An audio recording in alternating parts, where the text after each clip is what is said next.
Hi, my name is Liz Hathway and this is my astrological look at this week ahead, the week starting 25th of November 2019. So I'd like to start, I think, by picking up on some of the positive things that are running through this week. And then we'll look a little bit more deeply at some of the more troublesome sort of things that are going on astrologically.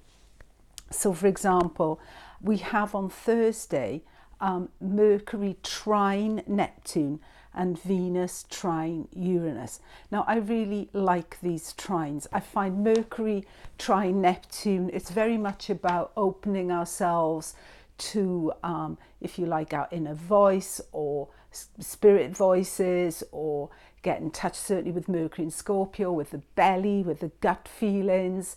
It has a sort of unity to it. Neptune is very much about the masses. It's about, the more, like a shoal of fish. It's not an individualistic thing. It's a sort of a group thing. But then Mercury, Scorpio, very clear voice, very sharp voice, very black and white. That's true. But then Neptune in Pisces is very nuanced. So that's a lovely trine going on there on Thursday. So I've written things like use your imagination, listen to your gut instinct, and also we'll see things like, narcotics, other kinds of drugs, drug companies, because Mercury is the natural ruler of business. So these are the sort of news stories that we're going to see out there in the collective, I think. And at the same time, we have Venus, who will have moved on Tuesday into Capricorn. So she's now in the sign, which, I've Venus in Capricorn myself. Love is shown in much more practical ways, like Venus in Sag. It's like fireworks. It's exciting. Let's go and do, the big adventure together. Venus in Capricorn is very nurturing and caring in a very practical way. And plus, of course, what counts with Venus in Capricorn is, are you serious? What have you got to offer? They don't want to muck around or waste time. Time is very much a Capricornian thing. So it's, is this relationship enduring? Does it have substance? And what you often find, she's very sensuous, Venus in Capricorn, actually. But she does have a bit of reserve to her. So you need to give Venus in Capricorn time. She doesn't always shine on the first date or the second or even the third. But when you get to know Venus in Capricorn, then you'll find her goatee nature coming out, that playfulness, and also the much more sexual side that Capricorn certainly does have. So we have on Thursday not only that Mercury-Neptune trine, but we have Venus trine Uranus, which, these could be sudden moves that benefit us.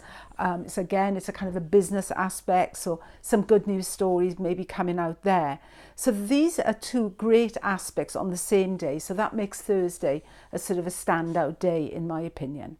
And then again, when we get to Saturday, we have, for example, Mercury sextile Saturn. I like that sextile because it's kind of reigniting the Saturn-Neptune trine, which is now actually played out, but Mercury's just sort of honing in on it and picking up on it. So it's like, some of the news, some of the ideas, Saturn-Neptune very much to do with socialism. So there's a message going out there, I think, which is much more about a caring society, about us being more, that we tend to each other's needs in a way that not everything is just about money and the budget and, et cetera, because sometimes we need also not just to have our financial things in order, but we also need to be emotionally connected with people. So I really like that Mercury sextile Saturn there. So now we get to the things that are a little bit more troublesome that are going on in the planetary picture this week. And the first thing I want to point out to you is that we have no planets in air at the moment. And I think this is troublesome because we're in, for example, in the UK, we're in election season. We want to get ideas circulating. We want to get debates going. We want to be, really talking. And there's a bit of a disconnect with the public when there's not a lot of planets, or in this case, absolutely no planets. The only planet that will be in air between now and the 20th of December, which is a period of 3 weeks, is going to be the moon. She is the moon is always about the public, about the general feel, the general vibe in the collective. So we only have the moon in air the coming weeks. So yeah, there's a difficulty with, as I say, with, we have to listen, we need to learn to question, and certainly with the general election going on, this could manifest in general in the gross number of people, just a lack of interest. It's just before Christmas, etc. On a personal level, it's about finding a voice, learning to speak up, learning to speak our truth. So it's a good time to start keeping a diary, start writing things down, and start to reflect on your own thinking. Because that lack of air is bothersome, because air is what moves things, gets the debates going, gets a flow going, gets arguments, which ultimately as well clear up our own thinking. So that's the first point I find this week, which is, that's caught my eye, that I've thought that's troublesome, because certainly this week we see, for example, as well, we've actually got on the 2nd of December, Jupiter moving into Capricorn. So there we've got a bunch of planets there in Capricorn. We have, at the moment, we have in Earth, Saturn, Uranus and Pluto, and now Jupiter. So it can very quickly all be concerned about material things, about reality checks, about can we afford this, are our affairs in order, what's our administration like? We can get bogged down in, especially when there's no air to lighten that load. So it's all getting very much down to the basics, the basic physical reality of things, which is very much Earth's concern. So yeah, we've got a lot of Earth coming up now, and that will extend, of course, when we get later into December, when we get the other planets moving into Capricorn too. But then we have on Tuesday, on the day that Venus moves into Capricorn, we have a very sparkly new moon in Sag. Very, its position is quite early in the sign, so it's not actually really, apart from the trine to Chiron, which I don't want to undervalue, but it's not contacting any of the other, major players, shall we say. So it's a bit of a dumb note. Jupiter, we know things are about to change, because the ruler of this new moon is Jupiter, and it's set to move into Capricorn.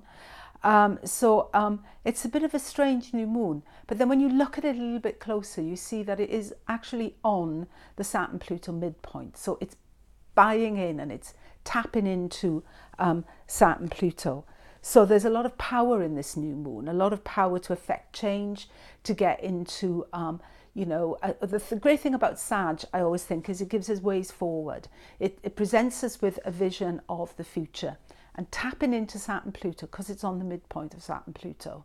What it's doing there, it's giving us ideas about how we can break out of a deadlock, how we can shift the emphasis, how we can create a new reality for ourselves, because the Saturn-Pluto are very much about knock everything down and what's left, picking over the ruins. How can we move forward then, after that? So this is an interesting new moon for that particular reason. I mean, I did check Reinhold Ebertin this morning to see what he was talking about with the Saturn-Pluto midpoint, and I'm struggling here to read my own notes. Where have I written that? So he talks about, Saturn-Pluto in general being about inhibitions and unions and associations, and it's apparently very much relates to elderly people, which, Saturn-Pluto, in Capricorn, why not? I can see that. But then when you get to the Sun-Moon on there, he talks about seclusion, discomfort in the presence of other people, emotional inhibitions, and then I think, we've got no air. So is there a bit of a theme going on here? Because, air as well, we need to be circulating things. So that look where that sun moon falls, and just, take a bit of time to sit with, what would you like to change in your life? Where is change necessary? And you might tap into some inspiration on that new moon, because I think that's what it's bringing out. And the last point I want to bring up this week, which I think is of interest to us, is Neptune going to direct, of course, on Wednesday. Well, I mean, we're seeing the Neptunian themes out there in the collective for sure. I mean, if you look at the UK, there's a whole heap of flood warnings out there. There's been severe flooding. What we've had, I thought was a very interesting headline in The Guardian this morning. They were talking about a tsunami of public opinion. Now, there's a Neptunian word, right? I mean, they were talking about the the landslide victory for pro-democracy campaigners in Hong Kong. This was in the news this morning.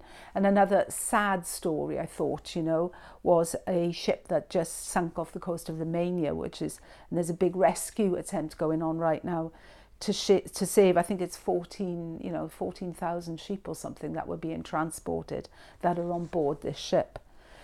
So Neptune is moving direct. Neptune is very much about our inner life.